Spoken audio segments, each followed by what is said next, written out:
So the purpose of today's meeting is to prepare the community housing sector for the expected increase in community transmission of COVID-19. We're joined today by a fantastic panel, but before we get started, I'm just going to share some slides to take you through what today will look like.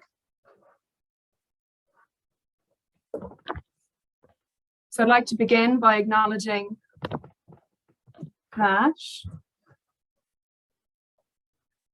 share screen would be handy.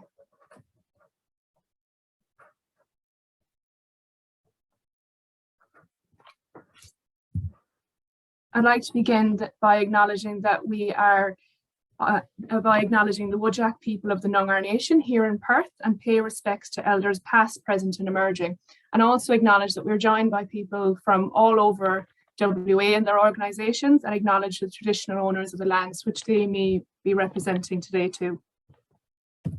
So we have a very full agenda today. We're delighted to be joined by Davina Lomas, who's the General Manager of Operations at Mission Australia, who'll be taking us through a lessons learned from their experiences of managing COVID-19 in New South Wales. We're really grateful for Davina for joining us today. I know that managing outbreaks at their facilities is something they're still currently managing, so we really appreciate her taking the time to speak to us today. So Davina is going to do a presentation, and then at the end we're going to do a Q&A, which Heather from Shelter is going to be facilitating. The chat function today has been turned off, so if you could please relay your questions into the Q&A section, and also highlight who you would like the question to be directed to, because we have a couple of different sections today as well. Then we'll be moving on to a Q&A with the Department of Communities. We're delighted to be joined by Lynn Anderson, who is the Community Housing Registrar. So Lynn is going to be taking us through some questions that have been submitted by members around registration. And then also, again, we'll be doing a Q&A from any other questions you might have around the registration process or how that may impact your organisation. Then we'll be hearing from Steve Carroll, who'll be joining us from the Programme Group Manager for Contracting. We've had a number of questions come through that are contract related and also related to the CHA. So Steve's going to be picking up those questions. And again, if you have any questions other than that for Steve, please put them in the Q&A addressed to Steve, which Heather will pick up after. We're then going to kind of change pace a little bit and kind of open up a bit of a discussion. So bear with us with the technical difficulties as we switch from one to the other. But then we're going to be hearing from Tony Green, who's the property manager from Rise, who wants to kind of open up a bit of a discussion about the appetite for asset pooling of properties if isolation is needed across organisations. So Tony's going to be kind of talking us through that. And then you'll be invited to raise your hand if you want to contribute to the conversation, and Heather will unmute you so we can have a bit of a chat between providers. The final part of today's webinar then will be a discussion around COVID-19. So it's not often that we get so many providers together that are operating in this space. So we kind of wanted to make the most of that and create a platform where there could be an open discussion between providers around maybe some of the challenges, some of the solutions that might want to share around maybe their BAU. So if you have any discussion points you'd like to have a chat about at the end, please send them through and we will go from there. So we have a very full agenda. So I'm going to stop talking now and hand you over to Davina Lomas, who's going to take us through the lessons learned from Mission Australia. Thanks, Davina. Thank you, Paula, and hi everyone. I'm going to attempt to share my screen and hopefully it's all going to go according to plan.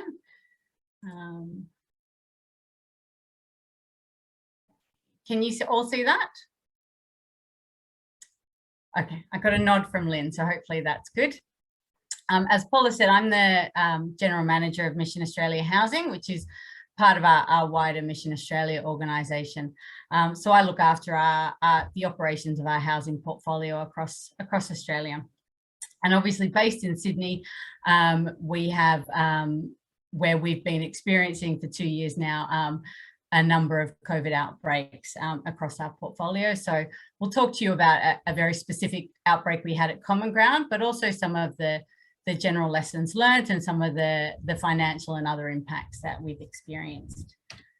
I would like to start by first acknowledging the traditional custodians of the land and paying our respects to elders past, present and future. I'm actually on the south coast of New South Wales, so I'm on Darawal land today. But I actually grew up in WA, in northern suburbs of Perth, in Callaroo, which I found out this morning actually means, is an Aboriginal name for meaning the road to the water, which is lovely. So as some of you may know, in late August, we experienced probably the most significant outbreak that we have had at Mission Australia. And I think one of the most significant outbreaks that the CHP sector has had. We have 104 unit development, a common ground development in Camperdown, which is an inner Sydney suburb of Sydney. And that's home to a mix of cohorts, but in particular 52 formerly long-term homeless clients who are very high needs people with a range of complex needs and issues. We also have a range of staff on site, and it's a 24/7 facility. So this was always a site that we were really particularly worried about from the moment COVID hit, that if an outbreak were to occur, that it would be really challenging to manage, but also our tenants would be particularly at risk to the impacts of COVID. So I'll just walk you through very briefly our response to that. And I guess you'll probably hear throughout this presentation, our response was really driven by both the state government response and also the local health district response. And as we've experienced over the last couple of years, it varies from state to state. We operate across Queensland, New South Wales, Victoria and Tasmania, and each state operates incredibly differently. And that really does dictate how you respond. And then underpinning that, the local health districts also respond really differently, and they take a lead role in any outbreaks, in New South Wales at the very least. And our experience at Common Ground has been very different to other community housing providers' experience of outbreaks across New South Wales. But I guess, so our Common Ground outbreak occurred in late August last year.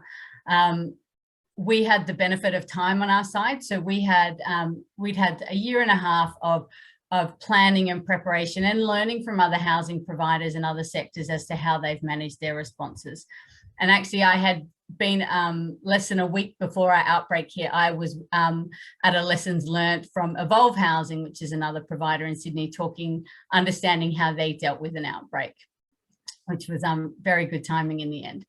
But this slide is really talking to, I guess, our framework that we had established. And so when COVID first hit back in March 2020, we pulled together a COVID management team, a CMT, and they worked really hard to help all of the services across Mission Australia pull together all the tools that we might need in the event of an outbreak. So COVID safe plans, outbreak management plans, frameworks, and all the bits and pieces we might need in our toolkit, so that should an outbreak occur, we were really well placed, that we didn't need to sort of worry about how is this going to work, who's going to do what. We could literally just drop people into the roles that we'd already established, use the tools that we already established, and really hit the ground running. And that was really critical for the Common Ground outbreak, that we were so prepared. We had run drills, we had, weekly we were reviewing the action plans and the outbreak plans and updating them. So we felt like we were in a good position. And what it meant was that on one Sunday afternoon in late August, I was at the park with my daughter and I got a phone call saying, we have a confirmed case at Common Ground. And so within an hour, I'd pulled together the crisis management team, and we started having discussions about what do we do. And within 2 hours, we were enacting our crisis management plan. And I think that time and that pre-preparation really helped us to get started straight away and to mobilize. So that's just a bit of an overview of what the framework looks like. And I think probably highlighting actually how many people were involved and how many stakeholder groups and how much support we really needed to respond to this. So our outbreak response team in total consisted of over 120 Mission Australia staff. And that doesn't include all the health staff, the police, and all of our support partners and our state government partners that we worked with.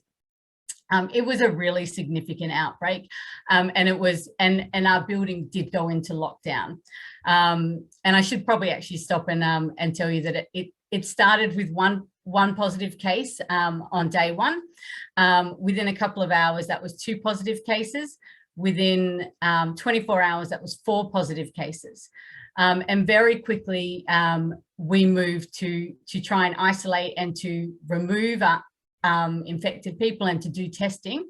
But with the challenges that came with Common Ground and the vulnerabilities of this cohort, a decision was made pretty quickly by state government, local health districts, and ourselves that we needed to lock the building down. Our client group were unable and unwilling to follow the instructions to isolate.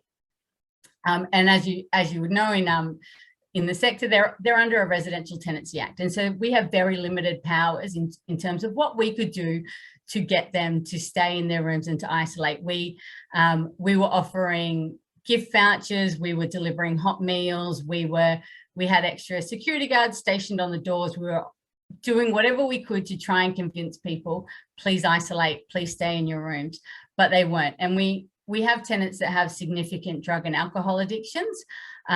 We were having tenants jumping over their balconies, trying to scale walls, threatening staff, and it was really becoming quite a challenging situation to manage. And we were concerned for the ongoing health and welfare of our tenants and our staff. And so we made the decision within a few days of the outbreak occurring that we needed to lock down the building. That was also in part because some of our clients, we had removed a number of clients that were COVID positive, but they were really struggling in the specialist health accommodation facilities, and their behaviours were becoming really problematic and challenging for these health facilities to manage. And they were quite traumatised by being removed. I think this cohort has a history of incarceration, a history of homelessness and trauma, not a great experience with law enforcement. And so this was really traumatic for them. And so I think through consultation with health that we actually decided the best thing for them is actually going to be to bring them back and actually have a full scale lockdown in the building. Or in New South Wales, I think it's called a lock-in. And that really then fundamentally shifted how the response is managed and really who owns the building. And instead of Mission Australia Housing owning the building and overseeing things, it became in control of health. And so health took control, and they were then responsible for managing access to the building, the security, the clinical services. And that did take a lot of pressure off of us, but it also gave them, under public health orders, much more authority and control than we had as a landlord to try and manage this situation. In saying that, we still needed 120 people to come in from Mission Australia to come and help us, because there was a significant amount of work involved in making sure our tenants were okay. So we had our outbreak management team that met daily and sometimes a couple of times a day to really understand what was happening, to manage escalations and to oversee the response. The logistics team was by far the most critical team I think we had. They were responsible for receiving and distributing thousands of meals and supplies for our tenants, organising laundry, dog walking, getting alcohol in, getting medications in, all that comes with trying to keep 104 people in their units for 14 days and making sure they had enough access to everything they needed. We also had a tenant care team that worked from really early in the morning to really late at night. We set up dedicated inbound and outbound call centres so that we were doing daily welfare checks on all of our tenants, but also had a number that tenants could call us anytime and say, I really need this. And we received that. We received and made thousands of calls. We also had an on-site management team, and that was really important and driven by health, that they wanted management staff on site that could make decisions in a hurry. So if something was escalating, if a tenant was really struggling, threatening suicide, if a decision had to be made about something, there were people with clear lines of delegation that could make those decisions on site. And again, they were required to be there from 7 a.m. and until 10 p.m. So we had a rotating roster. And then having a communications team, that was also really important. So we were having daily newsletters and SMSs and emails to tenants and trying to keep them occupied. But we also had to manage significant media interest, negative communications that were coming through, and also manage the communications across the business. So the next two slides are just really snapshots of just some of the things that we provided to our tenants. So you can get a bit of a scale for I guess, how much this costs and how much work was involved in managing this outbreak. And we absolutely could not have done it without the support of so many partners. And I think we were in a really well-placed position, being Mission Australia and being a well-known not-for-profit. We have existing relationships with a number of partners, and really positive relationships. And so when the time came to call on those partners, they were absolutely amazing in what they brought. And it was such a community effort in making sure that we could get everything we need. You know, we put the call out for dog walkers, and we got loads of volunteers. We would put the call out for pet packs, and RSPCA jumped in. We put a call out on social media saying our tenants are bored, they need activities, and we got a range of services coming and donating entertainment packs for them. So it was really fantastic, but also, I mean, you can imagine the logistics that went along with this. We had to really quickly turn one of our community rooms basically into a supermarket. We had a mini bottle shop there. We had to buy chest freezers and get them delivered same day so that we could store all the frozen meals. And we had a team of people that would just spend the day packing and distributing.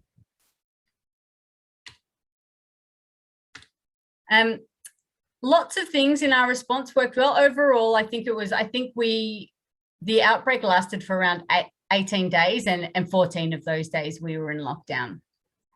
There were lots of things that worked well, but there was obviously lots of things that didn't go so well, or we definitely learnt from. And I think, you know, what worked well for me was the organizational support. This was an outbreak that everyone just chipped in. You know, we had people from finance and IT on the ground packing foods. We had people from HR on the phones calling our tenants. Everyone just dropped what they were doing and said, how can we help? And which was just fantastic and absolutely needed. The call center, setting up a dedicated phone line was so critical. We took almost 1,000 calls, and we set that phone line up in one day. And it was really, really needed, so that tenants could just get straight through to someone that understood what they were going through, that they didn't have to tell their story to, that they just knew this person is going to resolve my issue here. The logistics team, as I mentioned, was so critical. They would take the requests from the call centers, they would action them, and they would document and track it to make sure it had been actioned. The regular meetings with our stakeholders, so we met daily with police and health, and any other partners that were really critical to this, just to check in, to support each other, to you know, remove barriers and obstacles, and to advocate for our tenants. We also had a range of pre-prepared scripts and tools and templates so that we could just plug in and drop information to tenants. So daily we were dropping flyers under the doors of tenants, because not all of our tenants had mobiles. Not all of them wanted to use their mobiles, and not all of them had credits, so that they often couldn't even get text messages or couldn't get emails. So making sure that we had pre-prepared information that we could just drop under their doors to let them know what's going on is really important. And actually, I think feedback from our tenants is that they sort of said most of the units in Common Ground are studios, and most of our tenants are on really low income. So they don't necessarily have Wi-Fi, they don't have Netflix, they don't have things to keep them busy. And so they actually said they couldn't see what was happening on the ground. So they wanted more information from us. We were worried we were bombarding them, but they said, we're sitting around for 24 hours a day with nothing to do. Give us information, tell us what's happening so we can feel like we are in control of our situation, and a situation that they often felt they had little control in. On-site staff was really important, just to work with health and make sure that we were across what was happening and what decisions they were making. And as I just mentioned, keeping tenants informed, and finding ways to do that. So we would have group Zoom chats, we would have chaplaincy and case management and counselling lines available for them, SMSs, emails, newsletters. They just couldn't get enough of getting information from us. There was lots of lessons learned, and I'm happy to share this slide after this session, if it's useful to anyone. There were lots of things that we would do differently. There were lots of things to work on, but I think in an outbreak, you're never going to get it entirely right. And I think something we had to really grapple with at the start is, you're never going to please everyone in this. You know, it's a lockdown, it's an outbreak. People are scared, they're anxious, they don't want to be in this situation. So it was often hard not to take it to heart when you would get really angry emails or calls from tenants. And we really had to get to grips as going, we're doing the best we can, and it's okay that we're not going to be perfect, and that not everyone's going to be happy, but we're doing the best that we can. So I think, you know, that preparation, which is what is happening now, right? Like making sure you've got all the tools and the information, you've got a clear plan, that you know who's charged, who the leaders are, who the decision makers are, and that you're actually testing it and running through to make sure it is working, is probably the most important thing.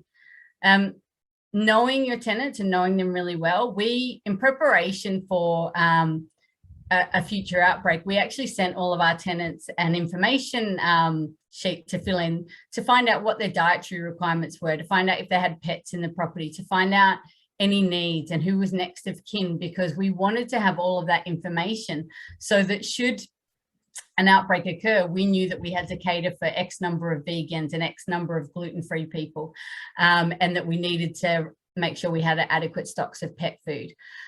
So doing some pre-work and making sure all our client information and databases were up to date was really important. The clinical care side of things, we were very fortunate that Mission Australia has an aged care service, and we relied incredibly heavily on the expertise of the general manager of our aged care services, Stephen Brooker. He did training for us in how to put on and take off PPE properly. He made sure we had connections to get the supplies. He helped us navigate the challenging areas of how do we manage tenants' clinical and medical needs when they're in lockdown. So many of our tenants don't have access to the internet or don't know how to use it. They don't have credit cards, but they have significant drug and alcohol addictions. They're on methadone plans and other plans, and that they need their medication. And so navigating that safely with experts was really important, and we relied really heavily on clinical care expertise for this particular cohort. I mean, I think that's, you know, I've spoken to CHPs in other who've also had outbreaks and lockdowns, and they haven't had such a complex cohort mix, and that hasn't really been an issue managing that clinical care. So I think it goes back to knowing your client base and knowing your high risk sites and the sites that are and your tenants that are going to need the additional support versus the tenants that are going to be relatively okay in an event like this. You know, a surge workforce and something we're still grappling with right now was really critical. Team A and Team B, you know, and making sure we were rostering staff and we had relief. What we found for our staffing is that it was impossible not to get overly invested into this. Everyone that was involved was emotionally invested and really struggled to step away and not be a part of this. But this was a 16-day marathon that went for 24 hours a day, 7 days a week. And we really needed to make sure people were taking time off and not burning out. And also making sure post-outbreak, a number of our staff really crashed because they were running on adrenaline for 16 days. And then at the end of it, there was this, you know, a really big come down for everyone. And I think everyone was really tired, and it was challenging in the days and weeks after the outbreak. And going back to BAU was really hard as well. Client communication and wellbeing, and just being clear and compassionate, and really understanding how challenging and scary it is for them.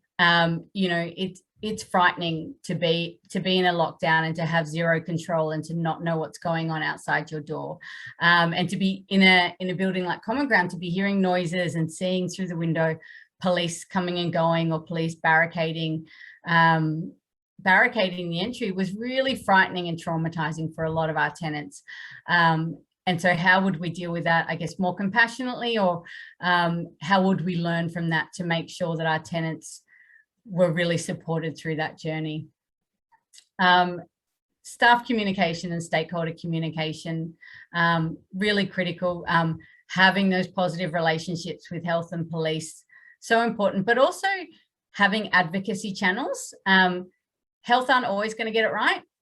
Police aren't always going to get it right, and government isn't always going to get it right. And I think we know our tenants best, and we know the risks and the issues, and making sure that there is a clear line to advocate when you think something is happening that shouldn't be happening. And a couple of times we really did disagree with decisions that health were making, and we needed to use advocacy channels, because we needed to put the interests of our tenants and our staff and our organisation first. But also separating out those advocacy channels from the staff who are just trying to do their job on the ground, so that, you know, you have the right senior people talking to the right senior people in government, and working through some of these challenges while letting the operational people just get on with it.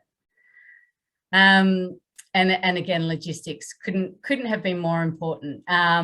And I think I've mentioned a couple of times that we provided alcohol and cigarettes and medications. That was a really tough decision for us, and not one we took lightly. Our tenants have significant addictions, and they often don't have credit cards, or they don't have cash, or they don't have next of kin that could drop things off for them.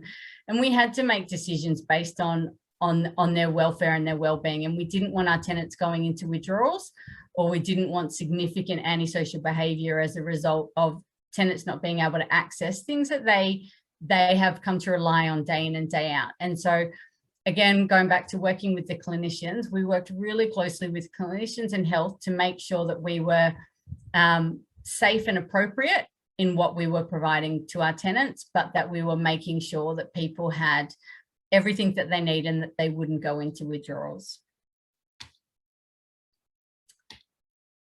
The costs of COVID have been significant in so many ways. I think on the next slide I talk to the Common Ground costs, but I will let you know that Common Ground outbreak cost us $300,000 or circa $300,000 in direct and indirect costs. Interestingly, though, it is so dependent on what the state government response is and what the local health district response is. So Common Ground is in Sydney Local Health District, and the health department there was really stretched cost-wise and resource-wise, and they did not commit to funding anything about this outbreak. However, other CHPs and other local health districts have said health and police funded that outbreak and that management of that outbreak. And so their costs were substantially lower. We've just come out of an outbreak and a lockdown in one of our boarding houses in Queensland, and the costs were greatly reduced there because there was a much different response to removing clients that were positive, but also to government support. So the costs are really dependent on government, and I think we were quite taken aback because we had just thought health would be covering a lot of the costs, but they didn't, and we've ended up wearing those costs. Again, though, I guess that is a result of a state government enforcing a lockdown. I think now, lockdowns are a thing of the past in New South Wales. So outbreaks in our sites these days, this is not the response we would have there, and therefore our costs would be much greatly reduced in future outbreaks. But our costs, I guess, cover things like the investments that we've done, from workforce management tools to additional assets to allow people to work from home. We've largely been working from home for 2 years now, excluding client service delivery or client-facing staff. PPE and testing kits, the costs of those are ongoing. Some government agencies are supplying them to certain services in New South Wales, but not to all. We've just had a shipment of rats that we're able to provide to our tenants, which is fantastic, but they're not supplying them for staff. Additional cleaning in offices and sites. So COVID cleaning is costing significantly. We do increased cleaning in a lot of our sites, particularly our high-risk sites, to try and prevent infection, and that is coming at a cost. We had a period where the government covered that for about a year, but only in their properties that they owned and we managed. They don't cover it for properties we own ourselves.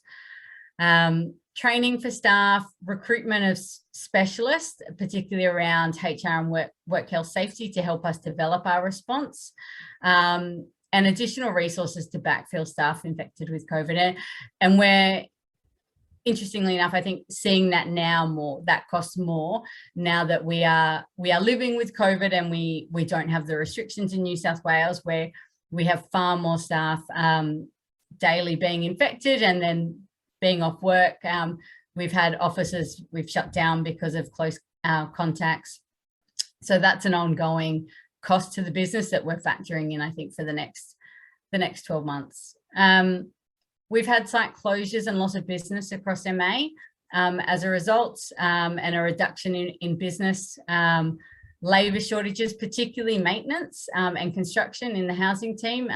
Significant delays of getting our buildings constructed, of being able to do BAU maintenance.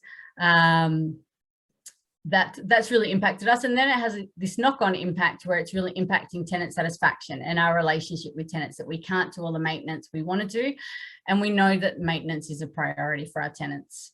There has been some cost savings through lower travel and lower repairs and maintenance and lower vehicle costs. And the cost savings of not using printers in the offices and things like that. I guess we've got an increase in leave provisions now because no one has taken leave in the last 2 years, and that's an ongoing risk we wear as a business. I guess some unexpected impacts is really, there has been no impact to fundraising, and we had predicted a really significant risk there. Really high resignations and staff turnover across the organisation, and that's, I mean, you're probably hearing about the Great Resignation that is really impacting all sectors across Australia and around the world. But it's really hitting us hard, and losing all of that IP and the impacts of not being able to have a full team to do service delivery has been challenging. And real decreases in tenant and staff satisfaction, and staff particularly who aren't able to go and do their jobs. We've had community development staff who for 2 years haven't been able to do community development activities face to face. We have staff who love going out and visiting tenants and haven't been able to. And so that takes a real hit to their job satisfaction and to their satisfaction in their working life. So as I mentioned, the costs of the Common Ground outbreak, of managing that, was circa $300,000, and I've just highlighted some of the areas where we've spent that money in. And as I mentioned, it is largely dictated by state government and local health district response. So however they're going to respond is going to guide how much it's going to cost you and the level of effort that you'll be putting in. And now sort of switching to managing COVID and BAU, because when Common Ground outbreak occurred, we were going for a zero COVID strategy. So every single case of COVID that came up in the community, people were being removed into specialist health accommodations, people were going into lockdowns, and that was why our response was as such. But now we are in a very different stage, and we are, as Dominic likes to say, we're learning to live with COVID. And that really fundamentally changes how we operate as a business. And so I think when I look at where we are now, and I think it's we are getting back to BAU, and I think that's something that has been really needed. We've had 2 years of not being able to do BAU, and so we're now going and doing inspections, face-to-face inspections and on-site inspections of some of our properties for the first time in 2 years. And that's really, I mean, that's really great, but it's also making us realize actually how much can change in 2 years. And I think, you know, uncovering a lot more tenant issues and property care issues now that we're getting back out there. But we are really dictated by our state-based health guidelines as to what we can and can't do, whether we open up our offices fully, whether we are allowed to travel to other regions, whether we can do essential maintenance and things like that. And I think importantly for housing, we really do need to align ourselves to the state-based guidelines. I know a lot of organisations, and Mission Australia is one of them, will often go above and beyond the state-based guidelines as a way of keeping their staff safe. It's really challenging as a community housing provider because our tenants are under residential tenancy agreements. So that comes first for them. So whereas I think some community service approaches can be that they won't allow people into their building if they're not fully vaccinated, or they might say that clients need to declare if they've currently got COVID so it can be reported. We can't ask these things of our tenants. We can encourage them to let us know if they've got COVID. We can encourage them to isolate. We can encourage them to do all of that. But actually, if they don't want to, they don't have to. And that's why we try as much as possible to align ourselves to the state-based health guidelines and really just focus our time on encouraging our tenants to also do the same. We still have our COVID toolkits. They're revised now to manage COVID BAU, but making sure we have our client screeners in place. So when we go and do, for example, an inspection, we actually do a screener interview with clients the day before the inspection, and then we do that again the day of the inspection. Just checking that they haven't been exposed to COVID in the last 14 days, that they don't have a temperature. We try and limit the number of people in the house when we do an inspection and ask others to wait outside. We also try and spend less than 10 minutes inside the property. We're trying to do all our community engagement activities outdoors rather than indoors. So we're still using all the same tools. We're just modifying, I guess, and measuring our response to align to what the current climate is. But we're also really hoping to tap into all the new ways of working that we have over the last couple of years. I think the sector became really inventive with how they would still try and do BAU. And I don't want to lose sight of that. I think we've proven that we can work from home, and we've even proven that client-facing roles can work from home in other locations. We did phone and video inspections instead of on-site inspections. We held digital community engagement activities, and we focused a lot on increasing digital literacy amongst our client group. And I don't want to lose those great things that we developed, because I think they will become a fundamental part of how we work. I think it really highlighted for us the challenges we have with our client groups in their digital literacy and in their access to all things digital. Many of our clients were left behind in the outbreak because they didn't have laptops for their children, they didn't have Wi-Fi, they didn't have smartphones, and even if they did, they often didn't know how to navigate and connect to family and friends and services. And so a focus of our community engagement strategy now is around digital literacy and access, because it became so clear that the health and well-being of our tenants really suffered over the last 2 years. And I think there's still some long-term impacts from our staff.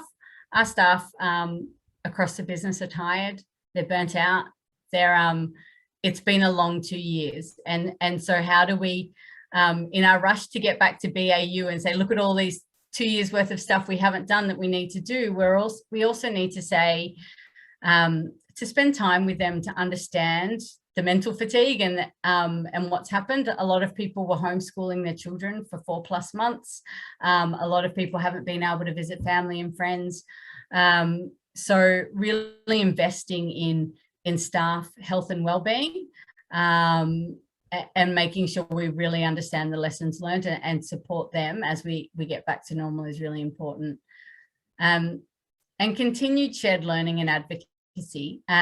You know, it's a great sector that we work in. Everyone is so collaborative, and not just in housing, across, I think, the not-for-profit sector, making sure we tap into new ways of working and support, and advocating together when we need assistance. We've, you know, the CHP sector has recently advocated together to make sure that our tenants have access to RATs, because they weren't being provided initially, and our tenants were unable to afford them.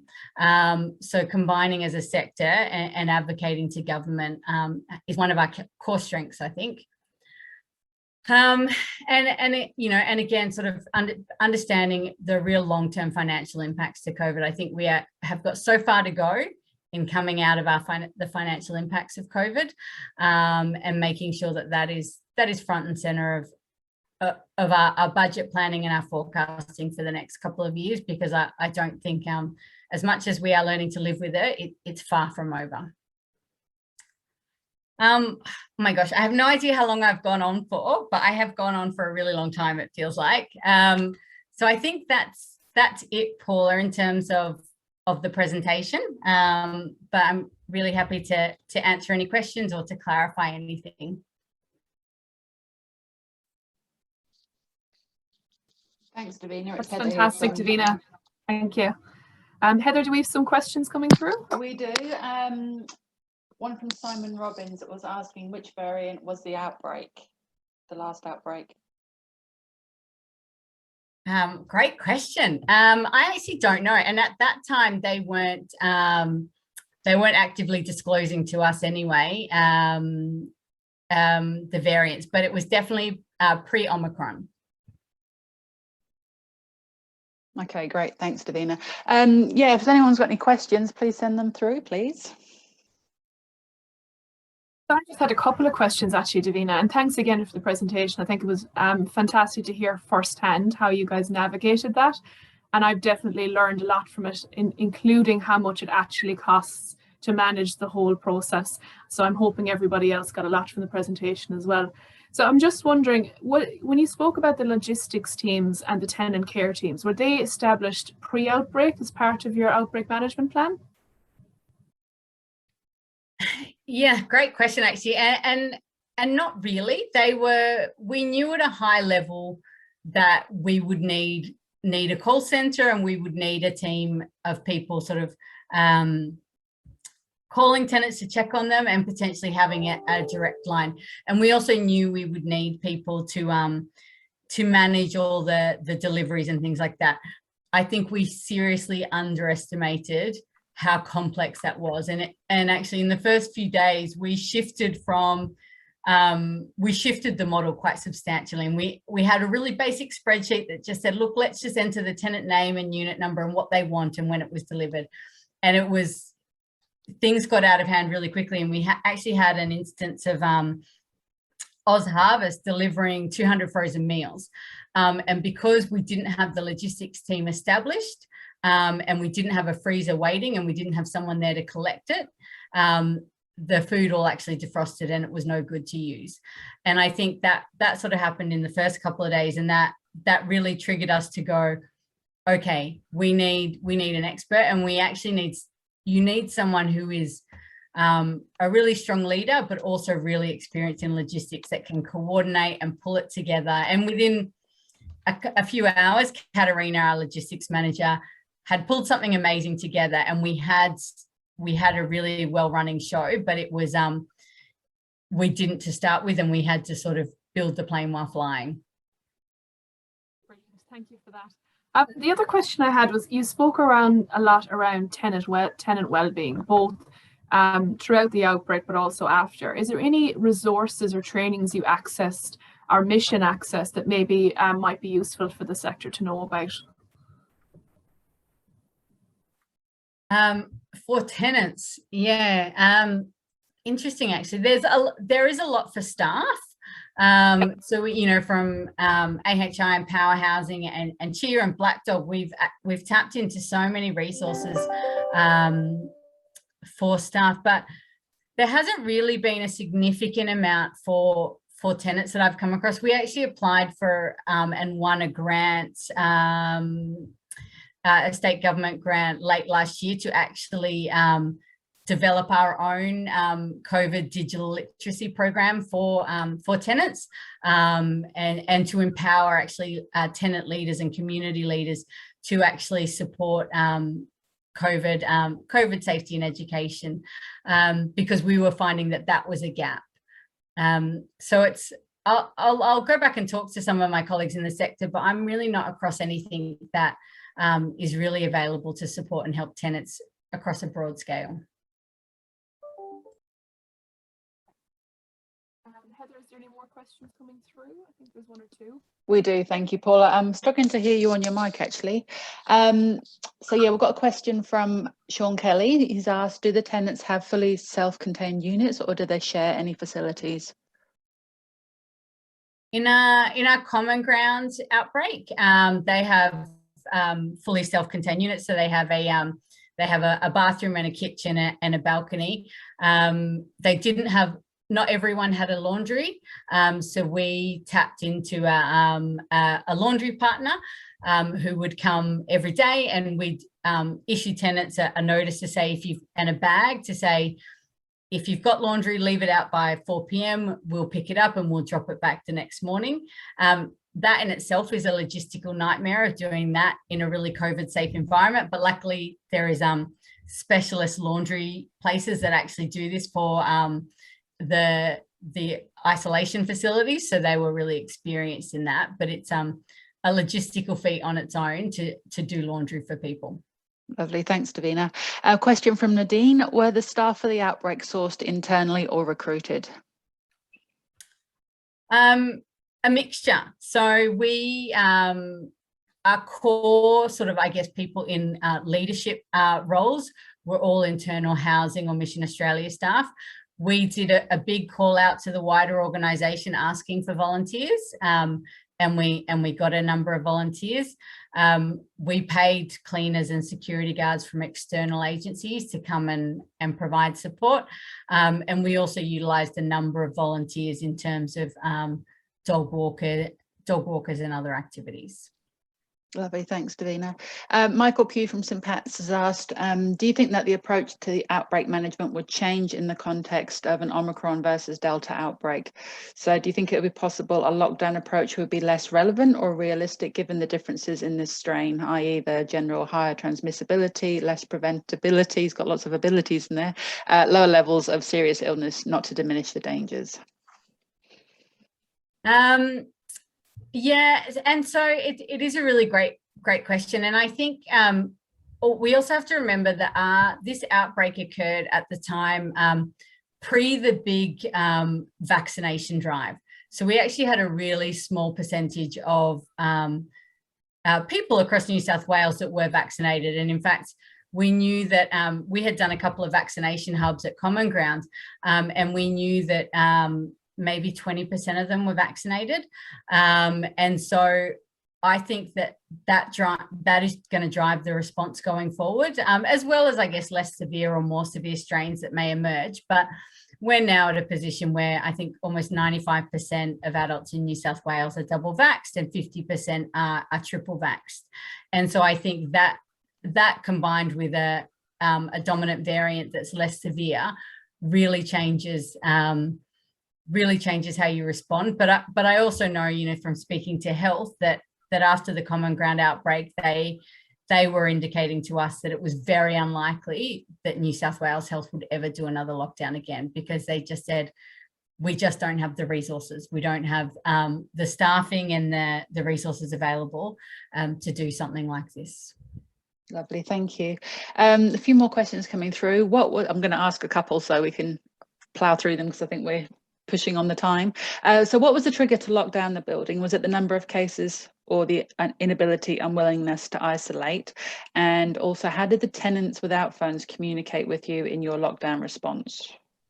Yeah, and there was like a period of about 24 hours where I cannot stress how intense and stressful it was working with health and police and MA on trying to determine whether we locked down or not. And I think it was a couple of things. So it was no one was, or most of our tenants were unable to isolate. Despite what we said, they just kept going in and out of each other's rooms. And we knew that there were some COVID positive tenants that were actively avoiding police coming in to try and remove them to a health facility. And they were also visiting other tenants in their unit. And we couldn't physically stop them as a landlord. We could say it's not a great idea, but we couldn't block them or get in the way of them doing that. So they weren't isolating. We'd also by this stage removed 10 tenants from the building. 4 of those were COVID positive people and 6 were close contacts. They were not coping in the health facilities at all. And it was really distressing for everyone involved. And we were really worried about the long-term trauma for them. And so an agreement was reached with health where we said, right, let's bring them back, but you're also going to need to take control of this building because you, under a public health order, have far more authority and control than we do. So it was a combination of factors, and because we were really worried that if had we not locked down when we did, 104 tenants in that building would have contracted COVID by the end of the week. And I think the fact that post-lockdown, once we made the decision to lock down, there were only 2 further cases of COVID in the building in those 14 days, meant that we made the right call. And I forgot the other question, sorry. Hiya, it was, hold on. It was, what was the decision? What was the trigger to lock down the building? Number of cases or the inability, unwillingness to isolate? I think that was the one I answered. I forgot. Sorry, how did the tenants communicate without phones to you guys? So obviously you can go one way, but they can't come back to you. So yeah, so we put, and this is an idea we stole from another housing provider who had a lockdown. We put little, you know, when you stay at a hotel and you can put your do not disturb on the doorknob, we made those for tenants that said, I need assistance. And if tenants actually hung that, we slipped those under everyone's doors. And so if someone didn't have a phone or didn't have credit, they would hang that up. And then every hour we would get security in full PPE to do a door knock of anyone that had that sign up. And if they had that sign up, we'd say, what is it that you need? And then we'd arrange to get that for them. Because of the really challenging cohort, we purchased about 15 mobile phones and gave them to our tenants that didn't have them. We purchased credit for people so that they could have them and be connected. But we also had an approach of doing what we sort of jokingly referred to as proof of life. We needed to make sure there was proof of life of everyone every day. So every day we would call. If we didn't get an answer, we would door knock. If we still didn't get an answer, then we would use our master key to open up the doors and make sure that that person was okay. So using a variety of techniques to make sure that every day we managed to talk to every person in that building. That's fantastic. We're probably going to have to wrap up the Q&A at that, but thanks again, Davina, for taking the time to speak to us today. I think you've given us a huge amount of information to digest and great insights into the managing of COVID. So thank you so much. My pleasure. Thanks, Paula. Next, we're going to go over to Lynn Anderson, the Community Housing Registrar, and Lynn is going to talk through some questions that have been submitted by members, and then we're going to take some more Q&As for Lynn in the chat, so send them through, whatever you have. Hi everyone. First of all, I would also like to acknowledge the Whadjuk people, the traditional custodians of the lands on which we're meeting today, and pay my respects to elders past and present, and also acknowledge the custodians of any other lands on which this group is meeting today, and pay my respects to those elders past, present and emerging. I'm really pleased to be here today to answer any questions in relation to regulation and the impacts of COVID-19 and what this might mean for registered providers. And there has already been a couple of questions put through, as Paula rightly identified. So if we move on to the first question, and please put your hand up if you need to clarify anything, or if there are any further questions you have, make a note and or put them through on the Q&A, and we'll come back to those later on. So the first question that was asked of me was, what if an organisation is unable to meet its compliance requirements due to an outbreak in the facility, or the redeployment of staff, or impact of COVID? And what flexibilities can the registrar provide to CHPs, and what evidence will be needed to support this? So there's actually 3 questions there rather than 1. But firstly, what I will say is that the registrar aims to take a very reasonable approach, risk-based and proportionate approach. We don't aim to increase the burden of any providers, but any undue pressure or stress on providers and compromise the provider's ability to be able to respond to COVID-19 issues. And examples of this would be previously in 2020, where all compliance reviews were suspended, or there was extensions provided to enable providers to just focus on responding to COVID-19. So we recognise there are pressures there for providers, and we certainly don't intend to add to those. What I will say, though, is that every situation would be assessed on its own merit, and that providers differ greatly and situations can differ greatly. There's an extreme diversity there. So the risk-based approach is really important. So whilst we're happy to take a hands-off approach, what we do is retain the right to investigate or make further inquiries into any significant or emergent matters that we think presents an unacceptable risk. But that said, we do have lots of flexibility, and we are very reasonable.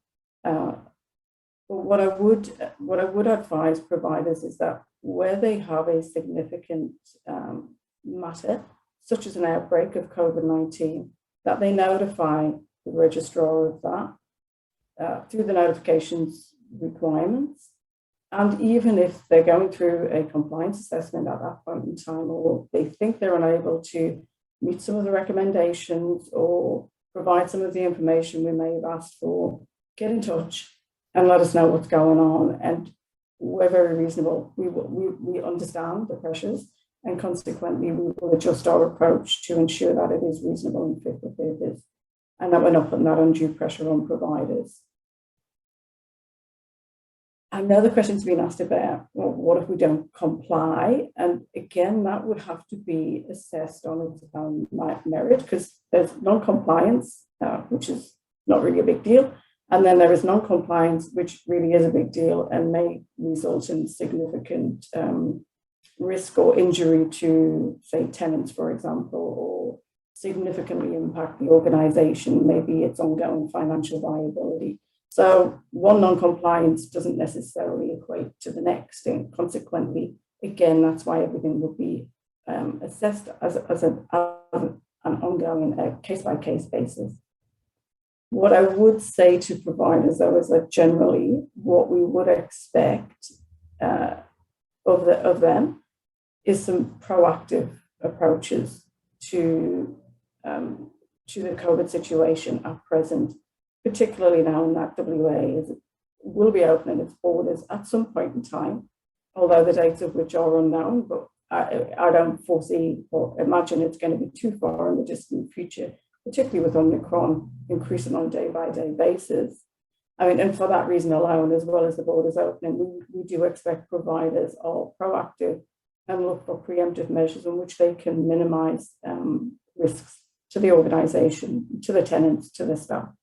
So, for example, we would look to make sure that providers have updated pandemic planning, which is reviewed regularly and responded to in accordance with the changing situation. As we know, COVID is not static. It changes on a regular basis, and the risks change on a regular basis. So if you've got a pandemic plan and a BCP plan that you reviewed 1 year ago, well, it may not be fit for purpose at this point in time.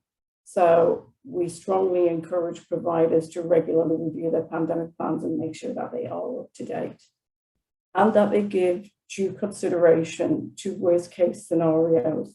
So say, for example, providers identify what their critical activities are, what their services are and functions, and who key staff members are or key positions, who they are. And then put some further detail into how they're going to ensure their critical activities would be maintained should they lose, say, the 10, 20, 30, 40, 50, 60, 70, 80% of their staff, depending on the situation, because that is a possibility. And that will reflect on more critical services. They could keep going while they couldn't. So I do expect that providers will be giving due consideration to that and documenting those plans and making sure that they're readily shared throughout their organisation, and that everyone has a really good understanding of what those plans mean for them. And I think that probably comes in part with some of the learning that Davina pointed out from Mission Australia. And WA is in a great position because we can learn from the East.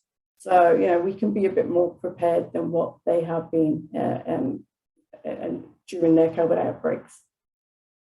I'd also expect, though, that providers maintain an awareness and compliance with government directions and government policies, and particularly when it comes to things like obtaining and retaining contact information, so for visitors to offices and the likes, and seeking to minimise the spread of infection through good hygiene practices amongst their staff, and even notices to tenants, or where there is shared accommodations or lodging houses. The use of sanitisers, mask wearing, social distancing, working from home options, A and B teams. I mean, there's quite a list now that we could go on and on about. But where there is those opportunities to minimise the spread of infection and minimise the risk, then I would encourage and expect providers to be applying those. I'd also expect that they might be providing advice and notices to staff or contractors and tenants in relation to any of these government directions or policies that may apply to you, or what may even just benefit the organisation and being able to mitigate those risks and be prepared for potential COVID outbreaks within any of their facilities or any of their properties. And of course, we expect you to update your policies and your procedures in response to government directions, because that's part and parcel of ensuring your staff and are aware of what is required of them and when and how. And this includes ensuring the vaccination of employees where this is required. And I'm going to talk about that a little bit more in responding to the second question. But overall, when we say where providers are unable to meet compliance requirements, I can stress that a reasonable and a proportionate response will be undertaken by the Community Housing Registration Office in relation to that. And as long as the provider can demonstrate that it has taken all reasonable action under its circumstances in that particular situation, then obviously we will give them all the consideration to that it deserves. We would not be looking to penalise a provider who's been put in an impossible situation and wasn't able to address something. So, but that said, we also expect providers to ensure that they continue with their obligations and they do their absolute best to safeguard tenants, the properties, and fulfil their obligations. So, and actually, it's not really unlike what we do now, because we don't have a one size fits all at this point in time, and consequently, the reason why we have tiered registrations that recognise the diversity of the sector, the different functions of organisations, multiple functions for some. There's different size, there's different scales. Some providers undertake development and construction, others don't. So we don't take a one size fits all. We take a risk-based approach now and a proportionate approach depending on the circumstances. And that would not be any different in relation to any COVID issues or outbreaks or challenges that providers might face. So hopefully that answers that question, but if not, please raise further questions in relation to that. Now, the second question that was posed was, providers are being asked to provide COVID vaccination policies, which is indicating that staff and contractors are required to be vaccinated However, where is the requirement for this, as it is not currently mandated under government policy on COVID or required by the contracts team? First, I'll say that in relation to the contracts team, contracts and regulation operate independently of one another and at arm's length.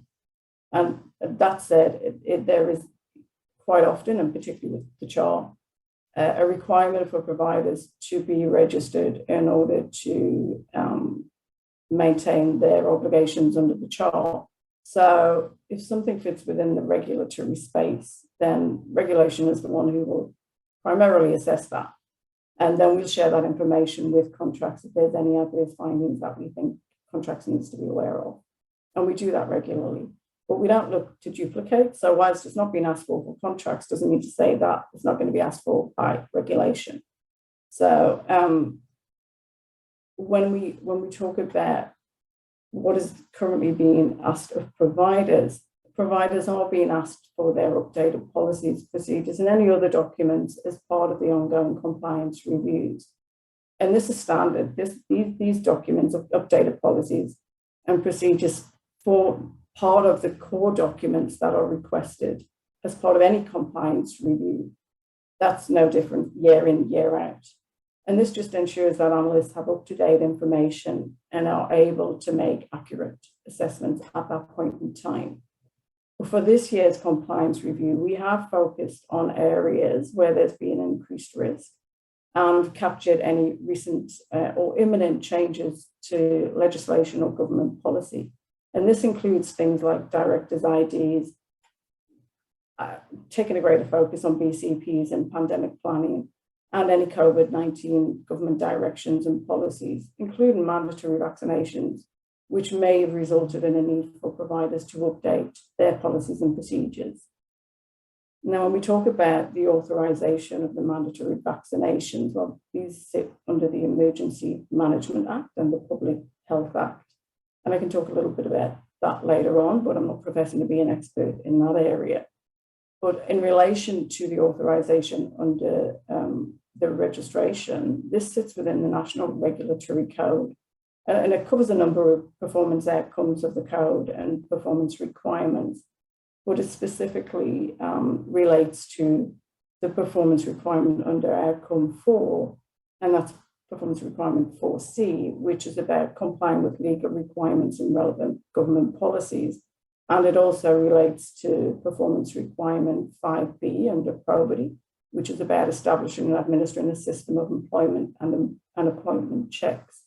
So that's the justification for regulation asking for this information as part of the current compliance reviews. With regards to the requirements for mandated vaccination and COVID-19 government policy and how this impacts CHPs, following those declarations of a state of emergency in March 2020 due to the pandemic, the COVID-19 pandemic, which included a public health state of emergency too, there's been subsequently there's been directions that have been enacted by the WA government. And these have included things like requiring that contact information to be obtained and retained, and mandatory vaccinations and proof of vaccinations, as well as a number of other things. So when we look at the phased approach that's been undertaken with the mandatory COVID-19 vaccinations for the industries and the occupations within WA, these have been divided into groups. And under group 1, there is a number of items that may impact on currently registered community housing providers. For example, there is the residential aged care workers. Many of our registered providers provide residential aged care. And there was a requirement for them to have their first doses by the 22nd of September 2021 and be fully vaccinated by the 17th of November 2021.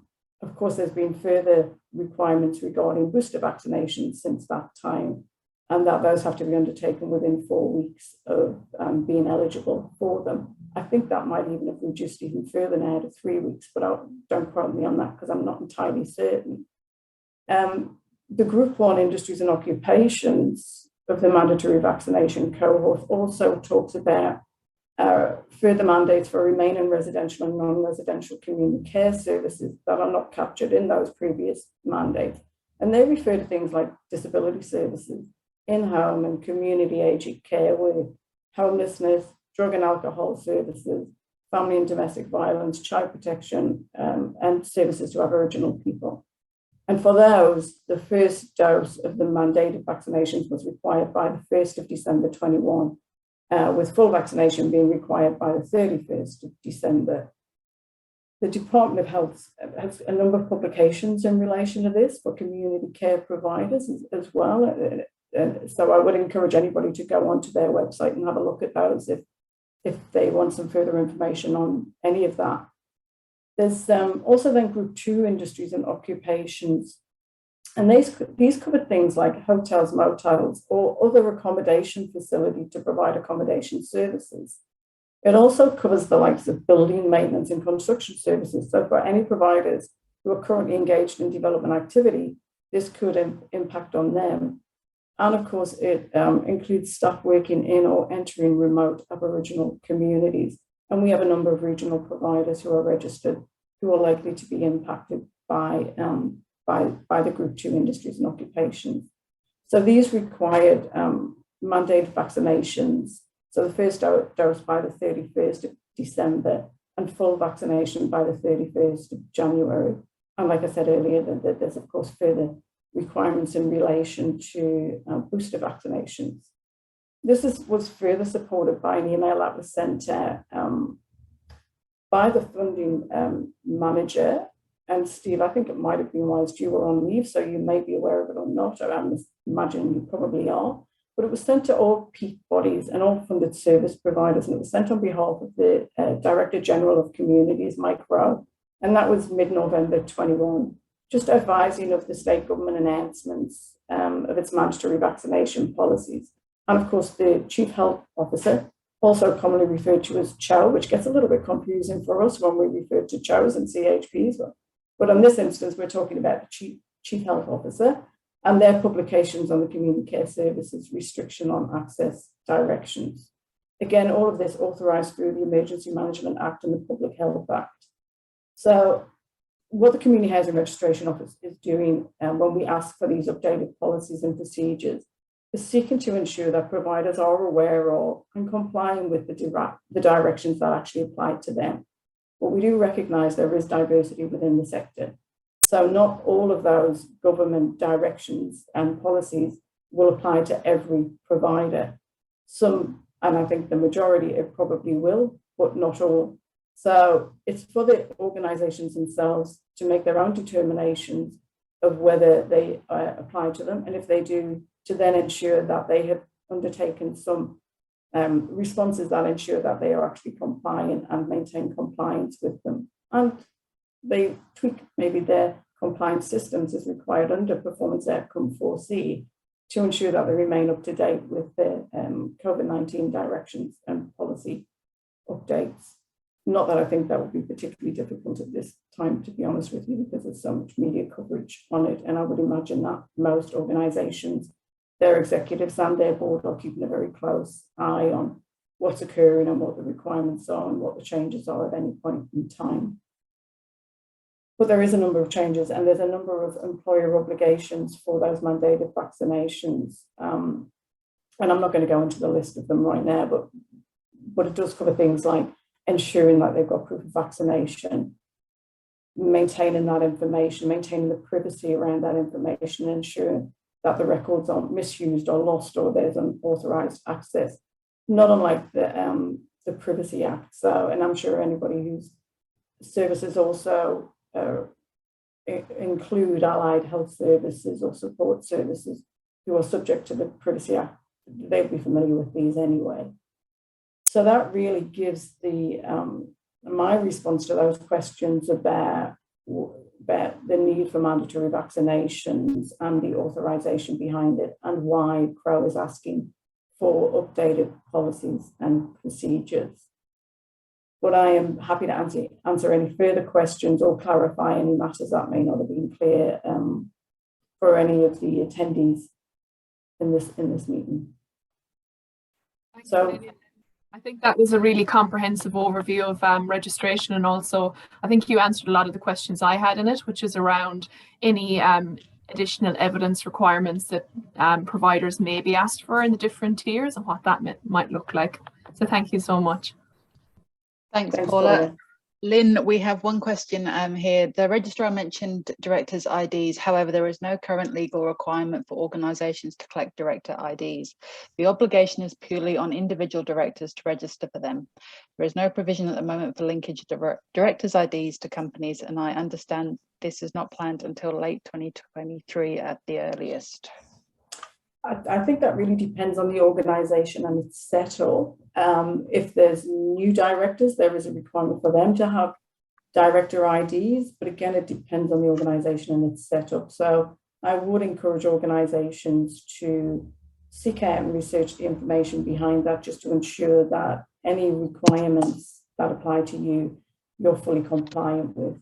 What the Community Housing Registration Office will do is, if we're aware of any legislative changes that are likely to impact providers, we'll raise this as a matter for consideration and just give providers the heads up.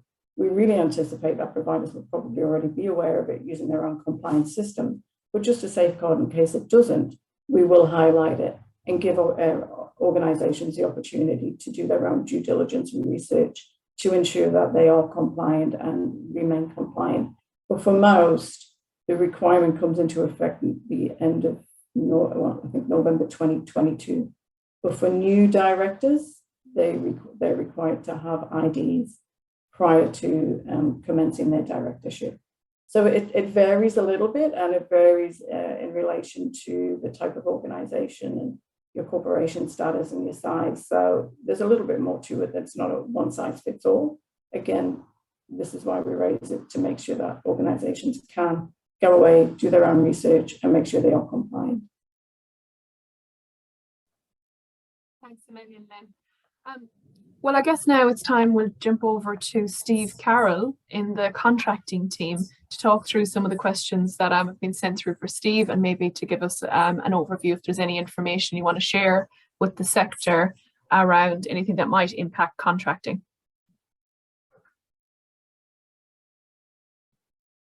You're just on mute there, Steve. There we go. Hopefully, can everyone hear me? Yeah, fantastic. Thank you. All right. So I was saying, I'm really pleased to be here and for you to be able to hear me as well. And I think it's really important to have these conversations about the impact on contracts, because I can understand that in the sector, there's going to be a lot of these questions that are coming through. So I've got a couple of questions here, which I'll read out in just one moment that I was asked to talk about today. But I think there's going to be a myriad of questions as we move more and more into the pandemic, and as WA starts to experience the sort of things that we're seeing from the case studies we're learning from New South Wales and the like. Before I go any further, if I can just acknowledge the traditional custodians of the land in which we meet, the Whadjuk Noongar people, and pay my respects to their elders past and present. I'm going to talk about 4 principles as a way to answer the questions. I'm going to talk about what a contract is, and I'm going to talk about that in the terms of service continuity, and how we're going to work with the sector with respect to some of the challenges and to answer these questions, and the importance of the context.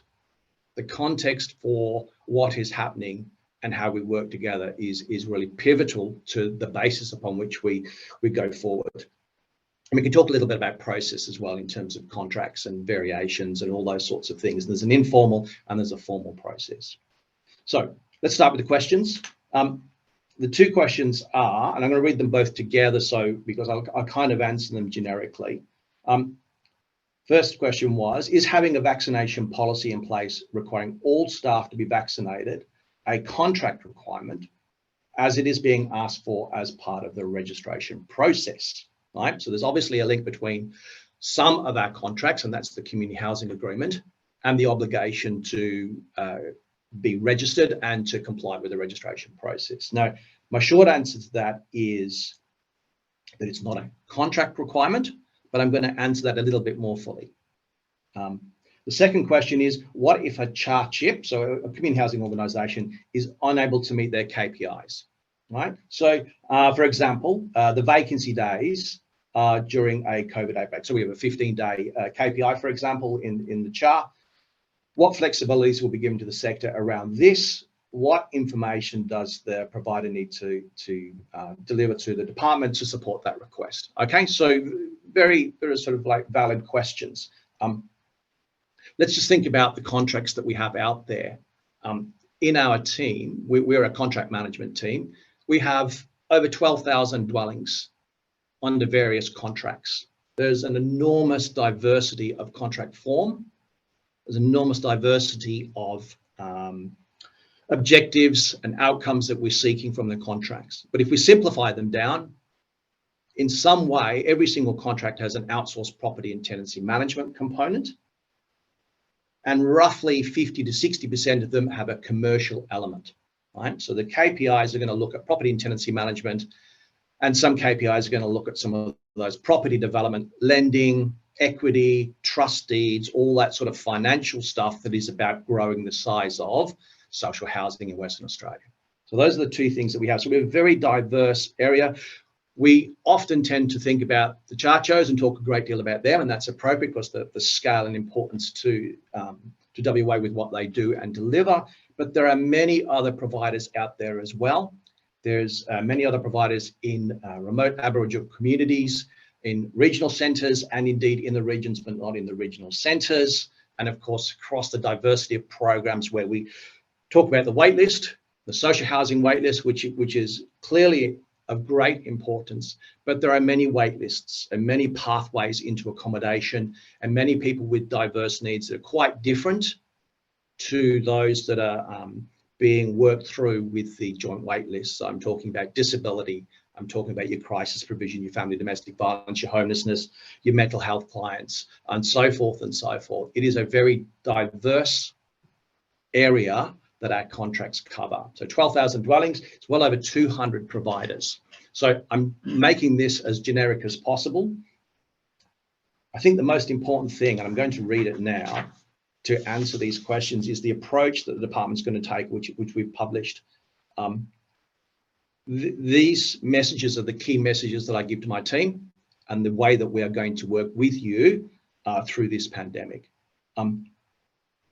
The first thing is that the payments will continue to be met. Now, for those of you on peppercorn leases, I understand that there are no payments, right? So many of us don't have payments, but I do have a cohort of contracts now where payments are a component of the contract relationship. So as part of our continuity planning, we're making sure that we can deliver on those payments. The next thing, though, is really how we start to address the real questions about how do we work together when things change due to COVID, right? So communities will be flexible, managing and monitoring. So those two elements, not just the compliance aspect, but also the reporting and the monitoring aspect. And we'll deal with issues on a case-by-case basis. So my perspective with contract management is that it's a relationship with that organisation. And we really need to discuss the circumstances in the context of that relationship. The third thing is the providers are encouraged to contact their contract manager with any concerns as early as possible. Now, this is really critical, particularly in this environment where it's going to be a very dynamic environment. And we saw the example earlier this morning with Mission Australia about how quickly they were able to mobilise and how quickly things changed. And I sense, and we all anticipate, that that's going to be our experience, that we're going to have to mobilise, we're going to have to do things differently, and we're going to have to respond very, very quickly. And that points us to the fourth dot point, which is about the business continuity planning and making sure that we have those in place and making sure that we update those plans as circumstances, risks, and as things arise.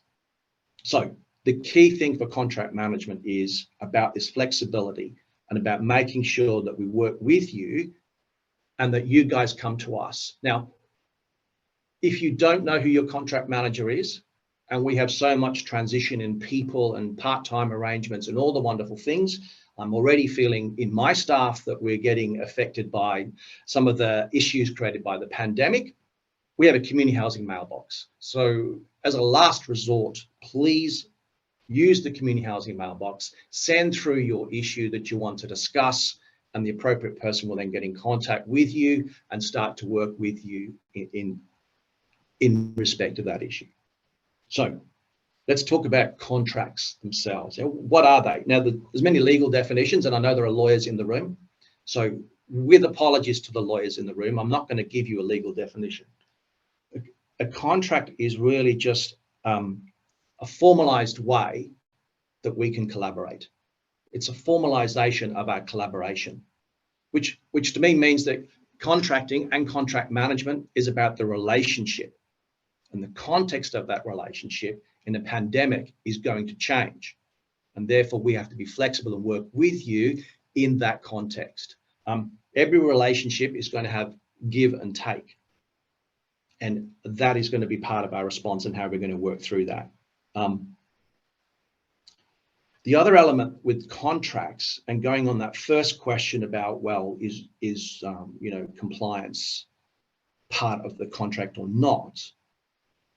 There are many aspects in the wording and enforceable components of a contract that are not part of the broader relationship that is that collaboration, that is that relationship. So something I'm dealing with right now are parking issues. I have no parking KPIs in any contract across 200 providers. But it is a real genuine issue for the neighbours, and it is a real genuine issue for the support service and for the property and tenancy manager, and obviously then for the clients. And we're working through that. We're trying to come up with a building solution. I've got a building guy who's gone out, done an inspection, and we hopefully can do some works, create some parking space and resolve some tensions. And there are other issues we're working with the support provider and the provider on that. The contract doesn't talk about parking. There's no element in that. One could argue technically that's something for the city of X to deal with. Parking infringement notices are their business. But it's part of our relationship. It's part of the totality of the service continuity that is really important to that collaboration and that relationship. Going back to this concept of contracts don't necessarily cover the entire relationship. When we talk about housing and placing people into accommodation so that they can engage with their support services, 99%, and that's a rough figure, of my contracts don't embody support services themselves. There is no direct link between a house, a dwelling of some description, and a specific service in the property and tenancy management contracts. But we all know that a large part of the entire sector is wrapped around with this framework of support services. Now, my colleagues in the contracting division, I work very closely with them and hope to work even closer with them through the pandemic. They manage those contracts where communities funds those services. But we all know that there are many funders of support services. Organisations often fundraise themselves to top up their capacity to deliver those services. The Commonwealth, NDIA, local government, Mental Health Commission, so another state agency, but not part of the department. So there's a myriad of different support services, a myriad of different arrangements. We're providing a house. There's a property and tenancy management service. There may even be a commercial underpinning to that service.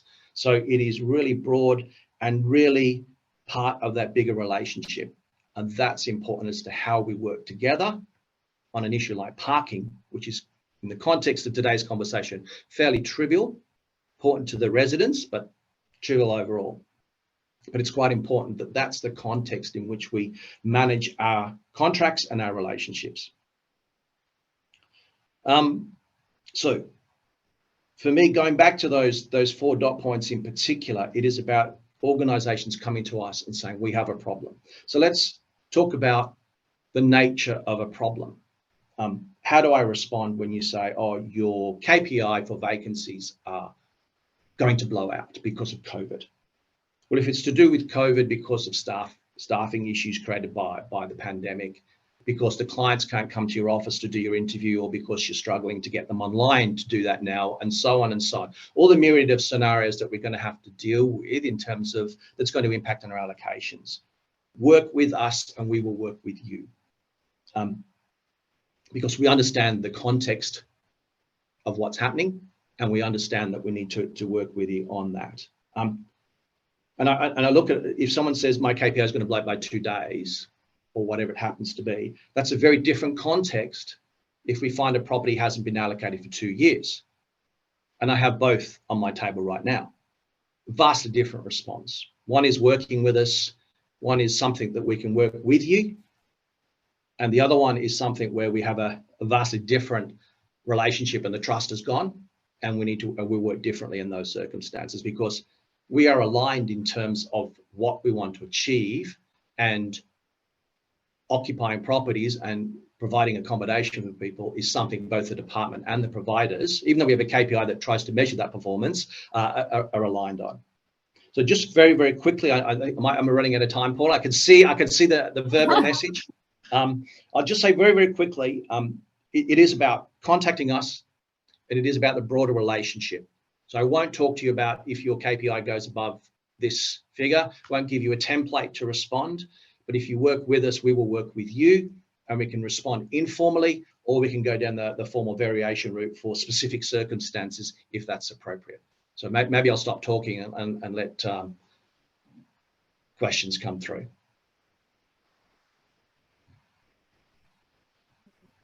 Do we have any questions coming through, Heather? Not at the moment, no, Paula. Perfect. Well, we might wrap it up there then. Thanks again, Steve. I think, again, that was a very comprehensive overview of all the layers that you take into account, I think, with the decision making around contracting, especially too around the KPIs. And I think that was a very good example for people to use at the end. So thanks to both Steve and Len from Department of Communities for joining us today. Really appreciate it. And now we're going to move on to the next part of our meeting, which is more of an open discussion. And to lead the first section, I'm going to invite Tony Green to speak, who wants to put a question to providers around pooling assets. Thanks, Paula. And first of all, I also would like to acknowledge the Whadjuk people of the Noongar Nation and give my respects to those people that are past, present and emerging. Just to give a bit of a context, Rise, we've got around about 20 group homes with over 70 residents in those properties. We had a thought about if we had to have a person who was in one of those residences that had to isolate, where would we do that? So we've put a bit of a call out to some providers and had a little bit of interest back. But basically what I thought was whether or not we could create a list of properties that we could all share, where if we had to isolate somebody, we could contact that provider and move those people into that that property. And it had to be obviously correct access and available for use at that time. And obviously from a contracts point of view, we might be knocking on Steve's door to say, hey, can we change use of this property for a short period of time? So basically today, it's just more about if anyone is interested in creating that sort of list with us, if they can contact me. My best email address would be communityhousing@risenetwork.com.au. Not the community's email address, because that definitely won't get to me. And then we can sort of start to try and create that list and have those properties available. And especially with us opening up to the rest of the world someday, that might come in handy. So that's basically all I wanted to say today. So if there's any interest in that, please let me know. Thanks, Tony. So as Heather's just said in the chat, if there's anyone who wants to join this conversation with Tony, if you could please raise your hand and then we can unmute you. Failing that, we can also send out Tony's email address after, and if we're interested in being part of the list or part of a further discussion with Rise around how assets might be pooled and continue this conversation, we can send out Tony's email address after. So is there anyone else who wants to join in this before we move on to the next section? Anyone through, Heather? No, Paula, no one coming through, all being shy today. All right, we'll move through to the last point then, which is just an opportunity to create a bit of an open discussion between providers to see. It's not often, I suppose, that we get so many providers together in the same virtual room to have an opportunity to discuss challenges, maybe getting advice from peers, sharing solutions. So if there's anyone that wants to open up the conversation, we can go from there. Maybe while you're thinking about it, I might just give a bit of an overview of some of the initiatives we're doing in Shelter at the moment. So we're exploring a grants process to assist the community housing sector. And for that, we're looking at what resources we can develop internally to help the sector. So with that in mind, if there's any resources that you think, like whether it's business continuity templates, it might be some consultancy session around business continuity. It might be template COVID safety plans, anything like that. If there's any ideas you have in mind for that, I'd love to hear from you. And whether you want to speak now or email it through after, just to give us a bit of an idea about what we might do in the space. Another initiative that we're looking at is in conjunction with some of the other peak bodies, is Shelter managing a COVID response, I suppose, infection control team in if we're successful with a grant application. And that would be essentially 2 infection control nurses, one that works in non-residential, so support services, and then that works for residential, which would be mainly with our CHPs. And what that model is based on a successful program run by Chia Vic during the COVID outbreak there, where they had for a 6-month period an infection control nurse on staff with experience in infection control and in an educational setting as well, who was able to go out to providers, do a risk assessment of sites, specifically high risk sites, where they were graded first in relation to specifically congregate living, and then supported with providers to look at ways they could reduce risks in those sites from the support provided by the infection control nurse. And we also, with that as well, we're looking at, for members, putting on an advice line, again, where providers could ring to ask for specific challenges around that COVID infection control. So that's just to give you a bit of an overview around some of the things that we're looking around and seeing what grants are out there to support some of those initiatives. So would love to hear from you if there's anything else you think we should be exploring to support the sector. Okay. Heather, is there any other questions? We've got Simon Robbins coming through now. So Simon, I've asked you to unmute. Hopefully that's worked on your end. I can hear you. I hope you can hear me. We can. Thank you, Simon.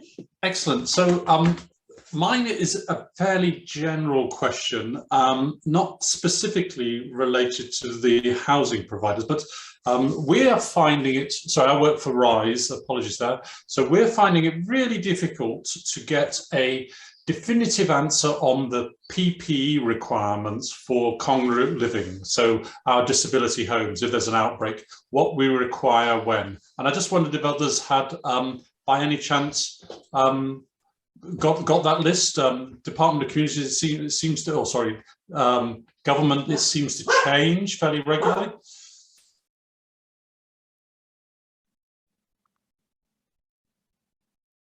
Does anyone have any information to share with Simon that they've come across that might support in this space? If not, I'm happy to take the question on notice, Simon, and we can do some research in the background for you and get back to you. Thank you ever so much. Simon, I would just say that the Department of Health does have some publications under those community care services in relation to congregate living. And I'm nearly sure it has something on PPEs, but don't quote me on that. But I would recommend you go and have a look at that website, because there's a number of publications and guidance and advice that they have there. So that may be helpful to you. Thank you.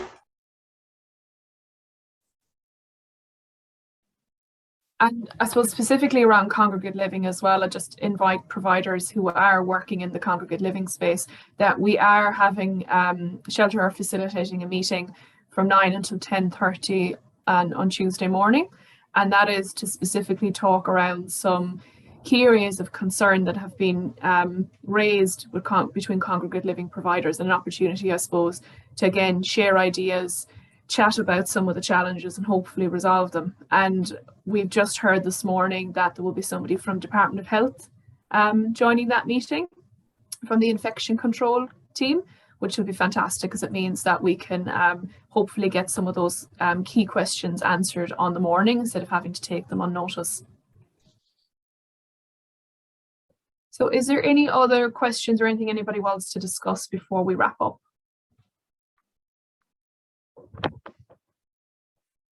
Nothing coming through, Paula. All right, well, we might leave it at that then. Thanks everyone for joining us today. I hope you've really found it useful. And I'd like to thank especially all our speakers for taking their time this morning to provide the in-depth information they have, and hopefully it's been useful to everybody. So thanks everyone. And